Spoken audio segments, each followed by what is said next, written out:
प्यारे दोस्तों, आज की इस वीडियो में हम आपको हजरत इब्राहीम अलैहिस्सलाम और हजरत इस्माइल अलैहिस्सलाम की कुर्बानी का कहानी सुनाएंगे। हालांकि यह कहानी आप पहले भी कई बार सुन चुके होंगे, लेकिन आज हम इसे एक नए अंदाज में सुनाएंगे ताकि आप पूरी तरह समझ सकें। पूरी कहानी जानने के लिए वीडियो को अंत तक जरूर देखें।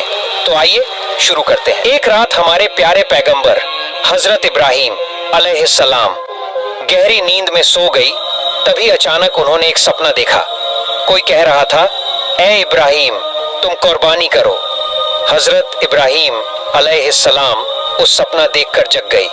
सुबह होते ही उन्होंने 100 ऊंट अल्लाह की राह में कुर्बान कर दिए।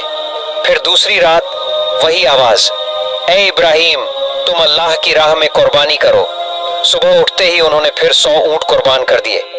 मगर अफसोस, ऐसा लग रहा था जैसे अल्लाह ताला ने उनकी कुर्बानी कबूल नहीं की। तीसरी रात जब वो फिर सोए तो फिर वही आवाज आई, ए इब्राहीम, अल्लाह की राह में अपनी सबसे प्यारी चीज को कुर्बान करो। सुबह होते ही हजरत इब्राहीम अलैहिस्सलाम सोच में पड़ गए। बोले, मैंने 2 दिन में 200 ऊंट कुर्बान किए, फिर भी अल्लाह राजी नहीं हुए, तो क्या अल्लाह मुझसे कुछ और चाहते हैं? बहुत सोचने के बाद उन्होंने कहा, अल्लाह ने कहा है अपनी सबसे प्यारी चीज की कुर्बानी दो, तो फिर इस दुनिया में मेरे लिए सबसे प्यारा क्या है? फिर उनका दिल चुपचाप जवाब देने लगा, वो है मेरा बेटा इस्माइल। जब हजरत इब्राहीम अलैहिस्सलाम की उम्र 86 साल थी, तभी इस्माइल अलैहिस्सलाम का जन्म हुआ था। ये बेटा उनके दिल का टुकड़ा था, बुढ़ापे में मिला एक अनमोल तोहफा, और यही बेटा उनकी नस्ल को आगे बढ़ाने का जरिया भी था। मगर जब अल्लाह ताला ने इस प्यारे बेटे की कुर्बानी का हुक्म दिया तो इब्राहीम अलैहिस्सलाम ने अपने दिल को मजबूत किया और कह दिया, अगर ये अल्लाह की मर्जी है तो मैं हर हाल में तैयार हूँ।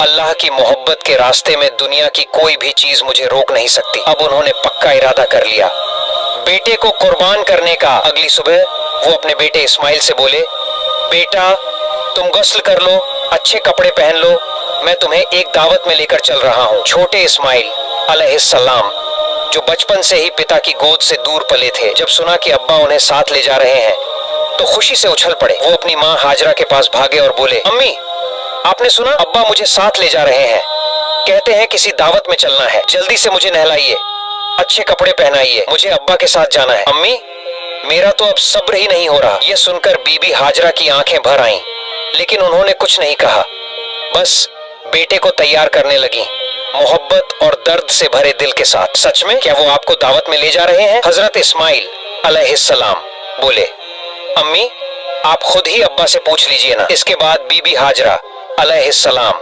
हजरत इब्राहीम अलैहिस्सलाम के पास आईं और कहा, मेरे प्यारे शौहर, मैंने सुना है आप इस्माइल को किसी दावत में ले जा रहे हैं। हजरत इब्राहीम अलैहिस्सलाम ने जवाब दिया, हाँ हाजरा, तुमने बिल्कुल सही सुना। इस्माइल को नहलाकर अच्छे कपड़े पहनाकर तैयार कर दो, मैं उसे एक खास दावत में ले जा रहा हूँ। प्यारे दर्शकों, कुछ लोग सोच सकते हैं कि हजरत इब्राहीम अलैहिस्सलाम ने अपनी पत्नी और बेटे से झूठ कहा, लेकिन नहीं, उन्होंने कोई झूठ नहीं बोला।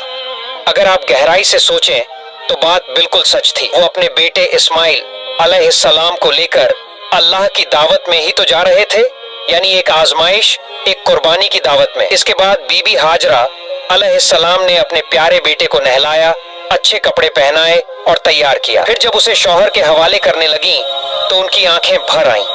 कांपती आवाज में बोली, मेरे प्यारे शौहर, मैंने इस्माइल को बचपन से अब तक पाला है, लेकिन कभी भी उसे अपनी आंखों से ओझल नहीं होने दिया। आपसे बस इतनी गुजारिश है, उसे अपनी नजरों से ओझल मत होने दीजिएगा। जब तक आप दोनों वापस नहीं आ जाते, मेरा हर लम्हा पानी की तरह बहता जाएगा, बेचैनी में बीतेगा। हजरत इब्राहीम अलैहिस्सलाम उनकी बात सुनकर चुप हो गए, कुछ बोल ही नहीं पाए। दिल के अंदर